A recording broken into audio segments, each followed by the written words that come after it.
It's time to sit back, relax, and listen to Change Your Attitude, Change Your Life.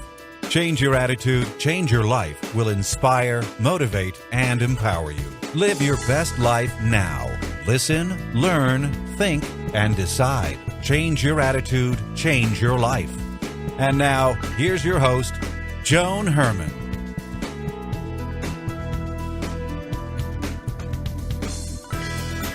Welcome to Change Your Attitude, Change Your Life. You're listening to us in your neighborhood, from coast to coast, and around the world. Thanks for tuning in. I'm Joan Herman, author, speaker, and your host. Change Your Attitude, Change Your Life brings you interviews with some of the most inspirational and influential people in the world. It's our goal to educate and empower you so you can live your best life now. Thank you for taking time for yourself, and thank you for letting us be a part of your life. We have another great show for you today. Joining me is Scheidies, 8-time triathlon world champion and national champion. Aaron overcame difficult times to go on and inspire many with his determination and courage. He's the founder of the See Different Foundation and has been featured in GQ, Esquire, the ESPN magazine, and in Men's Health. He was recently named Para-Triathlete of the Year by USA Triathlon. Welcome, Aaron. Thanks for joining us today. Thanks for having me. I'm excited to share my story. Aaron, being an 8-time world and national triathlon champion is impressive enough, but your story is special. Tell our listeners a little bit about what happened to you when you were a child.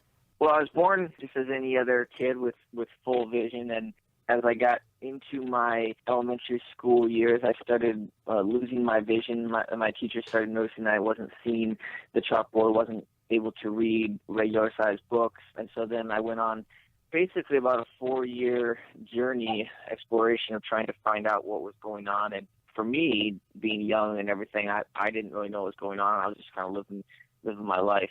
It didn't really hit me hard until my teenage years. But I was diagnosed with Juvenile Macular Degeneration, which basically causes me to lose my central vision over time, and I currently have about 20% of my vision, and kind of explain to people I just see blurry blobs and dodge balls all day. Now, during your teenage years, you had a pretty difficult time with this. What were you feeling? What were you going through at that time? Yeah, when I was going through my teenage years, I mean, as a teenager, we all try to kind of seek out normalcy and just try to be like everyone else, and it was pretty much obvious that I was different. I had things that I had to look very close at. I gave the visual signs to other people that there was something different about me. And so I really struggled with that. Also, I always had a dream of being a professional soccer player, and I was kind of on the path towards that direction. I was really good at soccer, and as I lost my vision, I wasn't going to pan out. And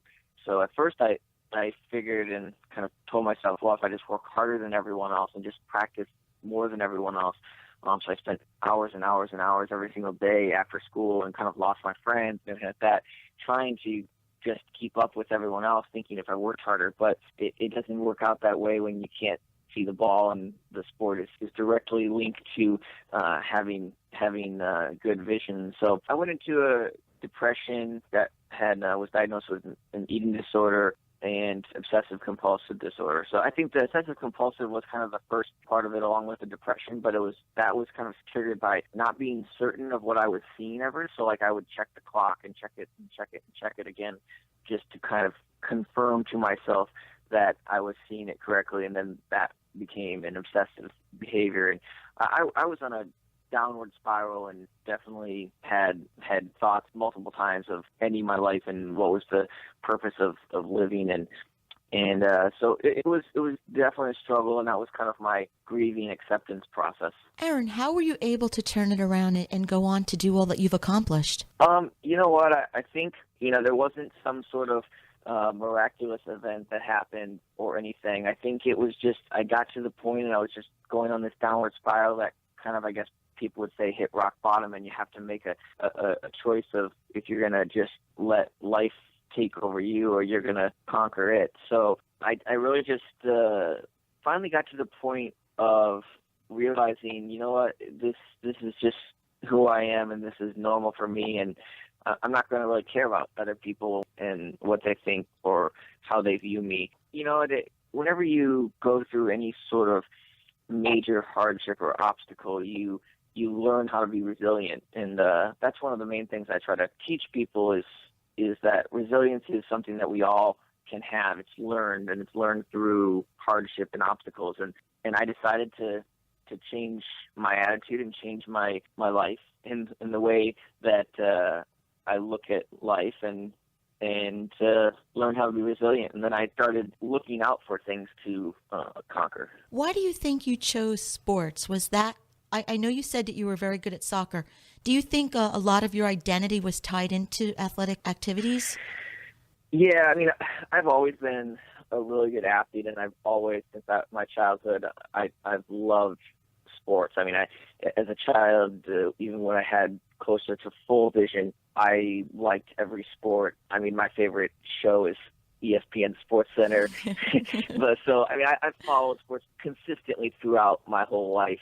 But the one thing I will say is that sports and athletics, for anybody, can really give you an outlet and an opportunity to maybe, show some of your talents, but also just to overcome and give you hope and give you inclusion into society. So, Aaron, why triathlons? I mean, for our listeners who may not know what this sport is about, this is an extremely grueling challenge. It is swimming, biking, and running. So why did you go down that path? Why do you think that was something that was a particular challenge to you? Yeah, initially, after I kind of found out soccer wasn't going to be something I could go into long term and really compete at a high level, and I was going through all of my depression and acceptance process, my brother asked me if I wanted to join the swim team, and I initially kind of decided to do that. And that really, just being in the water and everything like that, I think, and being part of that team and it being an endurance sport really gave me kind of the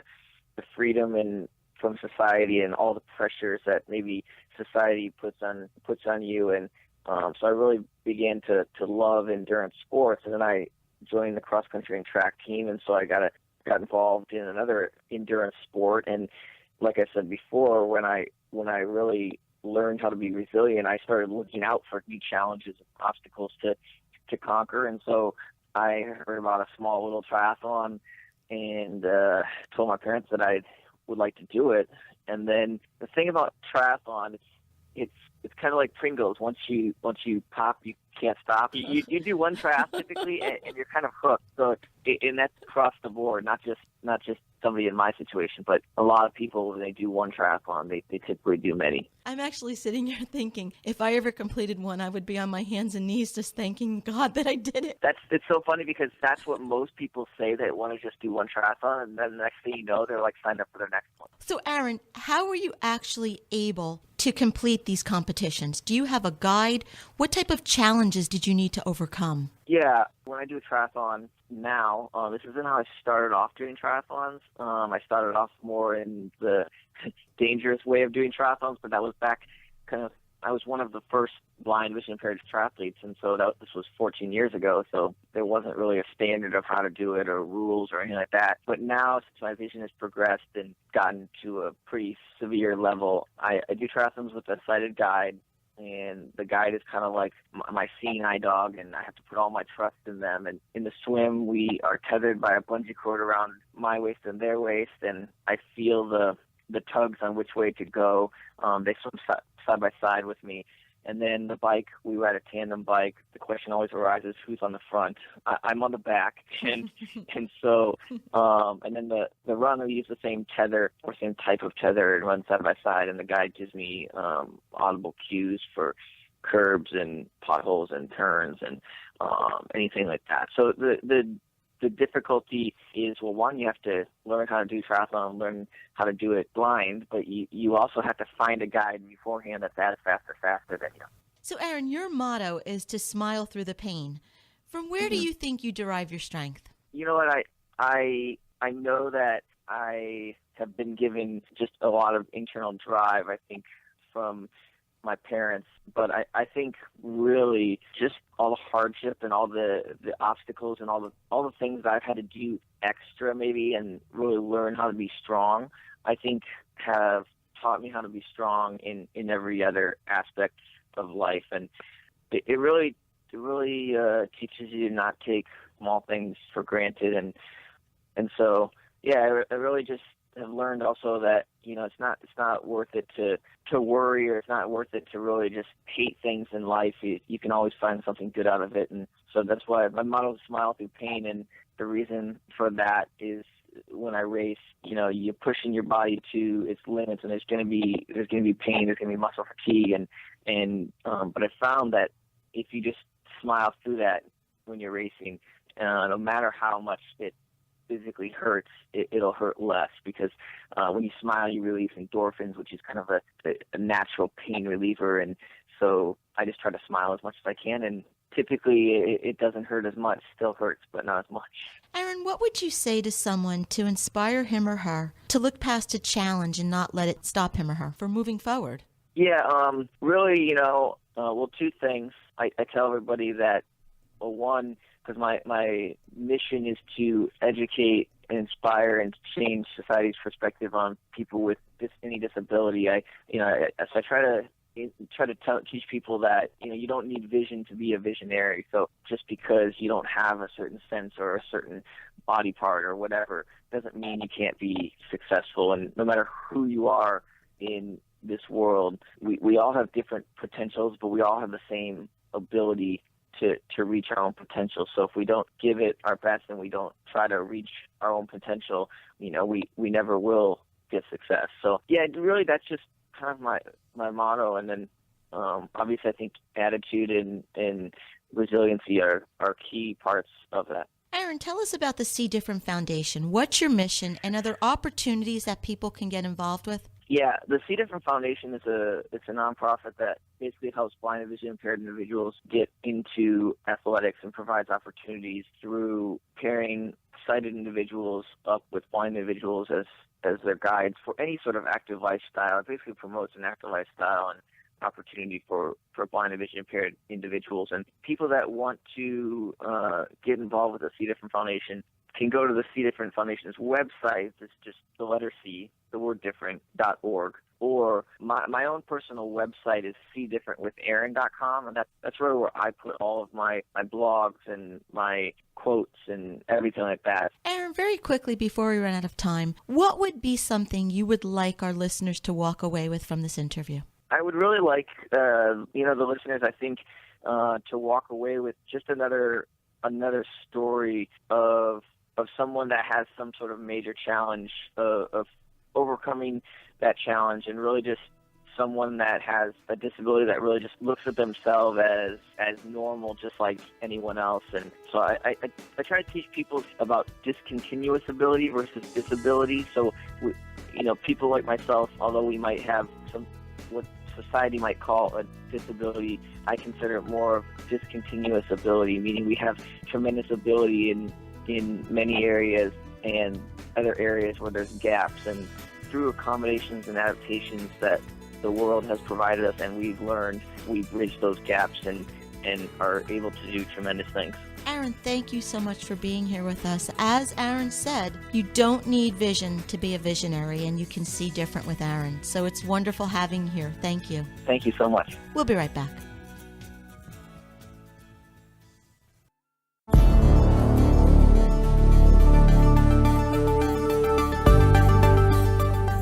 For this week's Medical Minutes, joining me today is Dr. Jennifer Wider, co-author of the book Got Teens, The Dr. Mom's Guide to Sexuality, Social Media, and Other Adolescent Realities. Dr. Wider is a women's health expert, author, and radio host, and has appeared on the Today Show, CBS News, and Fox News. She's a medical advisor to Cosmopolitan magazine and hosts a weekly radio segment on Sirius XM. Dr. Wider is the author of 3 books, and her work has appeared in the New York Times, The Wall Street Journal, Self, Shape, Prevention, and Women's Day. Welcome, Dr. Wider. Thanks for joining us today. Thanks for having me, Joan. Dr. Wider, your book, Got Teens, deals with a variety of issues that parents face today, and it serves as a guide to help us get through it. So, what would you say in writing this book have you found are some of the major issues that kids face today that we didn't have to deal with growing up? I think it's a good question. I think when we look at some of the different statistics of what the kids are dealing with, On the whole, children are hitting puberty, both boys and girls, slightly earlier than they were when we were kids. And that has ramifications down the line just from a medical and health standpoint. And kids really need to know that the changes that they're experiencing from a physical standpoint are normal. Oftentimes children think that they're the only ones going through these bodily changes, and that's why it's so important for parents to be aware of what their child may be experiencing so they can let them know that these are normal changes that everybody goes through, and sometimes someone will go through it earlier than others or later than others, but eventually everybody catches up. So it's important that they don't feel ashamed or embarrassed, and that's something that needs to be instilled by the parent, I think. Some of the bigger challenges I think that kids are facing today is living in this hypersexualized society where we're bombarded with these sexual images, and it has an effect on both boys and girls of what our expectations are, what we think our self-worth is. That's a challenge for kids, and I think the biggest challenge and the biggest change from when I was growing up is social media, without a doubt, is the rapid exchange of information, the quick evolving apps that parents feel like they have no idea what's going on in their child's life.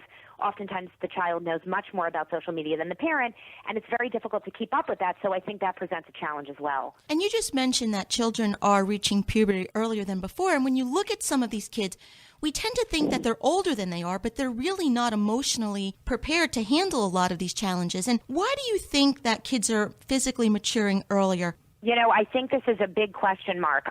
There are a lot of hypotheses of why kids are reaching puberty earlier. I think if we look at our food supply, I think the hormones and the antibiotics that are used in some of the dairy and the poultry in our country without a doubt have played a role. I also think we have an obesity epidemic in our country, and what we see is that kids that are overweight or obese may be hitting puberty slightly earlier than they used to, and that definitely plays a role. And there's a genetic link too, so it's multifactorial without a doubt. But it's true. I think girls on the whole are hitting puberty about 6 months to a year earlier than they used to, and the same is true with boys. Doctor, let's talk briefly about a few of the changes parents can expect. The first thing, and I noticed this with my boys, is moodiness. I mean, 1 minute they're happy and they're smiling, and it's almost like you flick on a light switch, and the next it's like, who is this person? They're moody. What is going on? I know. It's so funny, Joan. I think we all experience that. You're once, angelic child that you remember holding hands with watching, Dora the Explorer turns into a werewolf overnight, and you don't know why. And their moods can change rapidly in the course of a day. The reason is all of the changes that our bodies are experiencing are hormonal changes. Your body has hormonal fluctuations, and it has an effect on your body from a physical standpoint, but it affects your mind also. So these hormones that are raging and fluctuating in our child's bodies, whether it's a boy or a girl, has an effect on their mood and their emotional stability, and that's why we see these mood swings. What do you advise parents do to deal with this? I think it's important to be there. It's hard to be the receiving end of a child that's barking at you or saying things that are disrespectful. I don't think that a parent needs to accept that. I think that you need to instill your values and let your child know how you want to be spoken to and what the proper way to have a discussion and to have, interpersonal connection is. But also to know and file in the back of your head that these changes are temporary, that sometimes they're out of the control of your child and they may be reacting overly sensitive, or they may be a little bit more angry than normal, and just to know that it's part of puberty and you went through it too, and just to give them a little room to experience the feelings they may be having. Now, doctor, what about skin changes? Most kids deal with acne. Some experience it worse than others. And so what are possible causes, and can it be prevented? Well, I think acne, unfortunately, is one of those things that's a universal experience during puberty. We, with the surge of hormones, we also have an increase in sebum or oil production in our body, which makes our skin more prone to colonize bacteria or to have an outbreak of acne. At the same time, you see changes in the hair and on other areas of the body where our sweat glands are changing and we start to have body odor. Unfortunately, not so easily prevented. There is treatment for a child that may be having some serious or cystic acne. Sometimes we see our kids have terrible acne, and at that point it's time to bring them to a dermatologist. But for the most part, it's going to be cyclical, and it's going to die down after the pubertal changes, but kids are going to experience acne, unfortunately. One of the things I noticed with my boys, it's their sleep patterns seem to change. Where they used to go to sleep earlier and get 8 hours sleep and wake up earlier, it seems like now they can't fall asleep until midnight, 1 or 2 o'clock. Is that a normal rhythm that happens during the teenage years, and is it okay? Well, you know what? That's such a good question. I think it is okay. It is normal. Our kids' biological clock, it shifts. So we see in puberty and adolescence, our children may not be so tired like at 9 o'clock or 8 o'clock as they used to, and they may go to bed at 10 or 11. The problem is the schools haven't caught up. So a lot of our kids that are going to bed at 11 o'clock are also waking up at 7 or 6, and it really isn't enough sleep for them. You know, they really need a solid 10 to 11 hours of sleep at their age because their body is growing and changing. And so unfortunately, a lot of our kids in this time period during puberty and adolescence are sleep deprived, which also can exacerbate mood swings and some of the other emotional fallout from puberty. Doctor, before we run out of time, I want to touch upon vaccines. The HPV vaccine, the meningitis vaccine. In your opinion, are these vaccines that we should be giving to our children? So, you know, everybody has a very strong opinion about this, and I've done a lot of media surrounding the HPV vaccine, and I want to say that for me, personally, it is a vaccine that I think I am 100% going, my daughter has already gotten it, and I'm going to give it to my son. I think the HPV vaccine is probably one of the largest breakthroughs in the medical community in the last decade. It's a vaccine that can prevent a cancer, which is a phenomenal medical breakthrough. I think the problem is that I don't believe the vaccine should be mandated. I think it absolutely should be a personal choice. People feel very strongly about vaccines in our country, and I respect everyone's opinion. So it's hard to say, you know, you should, you shouldn't. I can say from personally, I think I will and I should. And I would encourage parents too, because it can absolutely prevent, you know, a cancer, a cervical cancer, an oral cancer. As we saw, it doesn't just affect women, it affects men too. When Michael Douglas came out and said that his oral cancer was caused by HPV, and then later we found out maybe it wasn't. But it can cause oral cancer, and it helped to put that topic on the radar screen of people. So boys and girls can carry HPV, and they can get cancer, unfortunately. So for me, I think it's a good choice. Meningitis vaccine, you know, for kids going off and living in college or in dorms is absolutely a vaccine parents should consider. And, you know, again, I want to say these are all individual choices. Some schools will mandate different vaccines, and it's important for you to speak to, you know, the college administrators or to get the information of what your child may need before they leave your home. The book is Got Teens, The Dr. Mom's Guide to Sexuality, Social Media, and Other Adolescent Realities. If you'd like more information, you can visit Dr. Wider's website, drwider.com, and that's WIDER.com. Doctor, thank you so much for being here with us today. I hope our listeners take away all of this important message, but if nothing else, just remember that this is temporary and it won't last forever. So thank you for being here. Joan, thanks so much for having me. We'll be right back.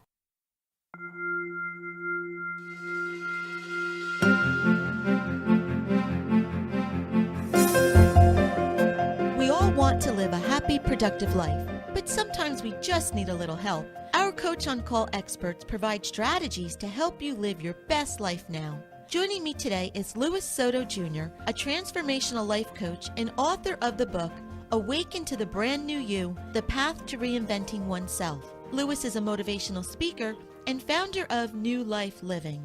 Welcome, Louis. Thanks for joining us. Thank you for having me on your show, Joan. I'm really happy to be here. Louis, we all like to stay safe in our comfort zone, but sometimes it can really be a trap that keeps us from making a change. Why do you feel so many people fear breaking out of their comfort zone? I think it's because a lot of people fear change. They're afraid to walk in the uncertainty. They got used to their routine of doing the same things day in and day out. And it's a little bit nerve-wracking when you decide to break out of your comfort zone. So, Louis, how does giving into that fear keep us trapped? It keeps us trapped because we keep on repeating the same thing every day. It's kind of like repeating Groundhog Day. Every day you keep on doing the same thing. You keep on speaking to the same people, going to the same places, and there's no room for growth. There's no room for exploration or even to develop a new idea and become someone that you always thought you wanted to be. So, Louis, how does someone break out of their comfort zone? How do they get rid of the fear to move forward? I think the first step you want to take is have the willingness to grow from who you were to who you want to become. Second, you want to have an openness to experiment and try something new. Third, you want to nurture an attitude of gratitude for everything that you have in your life. And the last one, start the process of transformation by saying, yes, I can, to the universe. Louis, thank you so much for being here with us today. As I said in the beginning, we are sometimes stuck in our comfort zone and we're afraid of change. And sometimes it's change that we want to make and sometimes it's change that's thrust upon us. But change does not necessarily have to be a bad thing, so I'm very happy that you were here with us today. If you'd like to get more information about Lewis, you can visit his website, newlifeliving.org. Thank you for joining us today. We hope you found the show informative. At Change Your Attitude, Change Your Life, we believe that knowledge is power. Take what you've learned, apply it, and live your best life now. Remember that the information provided are the opinions of our guests and should never replace the advice of a professional who knows your personal situation. If you'd like more information, you can visit our website, cyacyl.com. That stands for Change Your Attitude, Change Your Life.